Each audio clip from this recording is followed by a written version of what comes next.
just think about the craftsmanship, the amount of time, the amount of hours, the amount of stitches, the hand stitches. To receive a couture show is the big moment in fashion.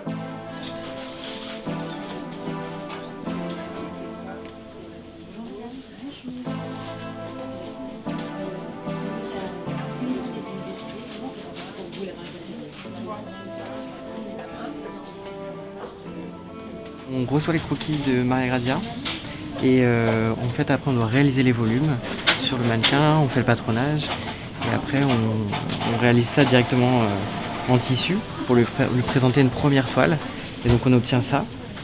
Donc là on a tressé directement des bandes de biais sur un bustier et après on a inséré la jupe également, c'est des grandes bandes de biais qui ont été toutes plissées à la main. On plisse à la main directement au fer à repasser.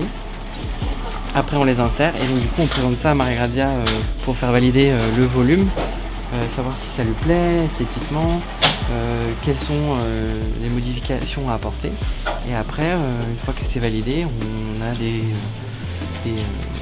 coloris qui vont être choisis et en fonction de ces coloris on réalise le modèle en réel et qui défilera sur le podium.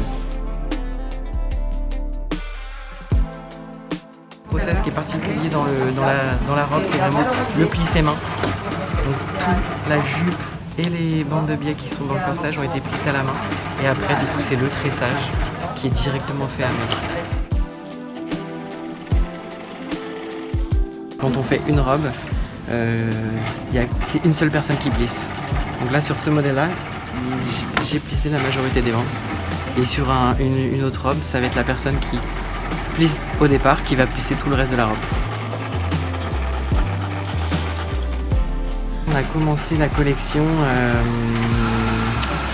mi-mai et donc du coup ça fait à peu près 2 mois qu'on est dessus, 2 mois et demi. Donc voilà, ça met du temps parce que du coup il faut réaliser toutes ces toiles en entier et après réaliser les robes, il y a quand même un sacré laps de temps entre toutes les validations.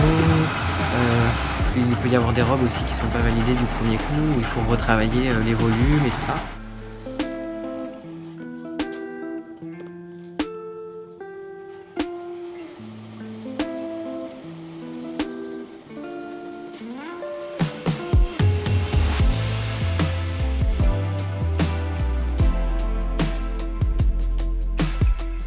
Un petit peu mal au bras à la fin de la collection, mais ça va. C'est pas ma spécificité de faire des matières lourdes. Je suis flouteuse, donc je fais plutôt les organzas, les mousselines. Et là, je me suis retrouvée avec une jupe en lainage, donc ça change. On se remet en question, on apprend de nouvelles techniques, on échange avec ses collègues pour connaître exactement la technique appropriée pour cette matière. Donc bon, c'est très enrichissant. Chaque maison a ses techniques de travail et ses finitions, ses petites choses. Ces petites techniques, je sais pas comment expliquer, mais ces petits points qui font la différence en fait entre chaque maison.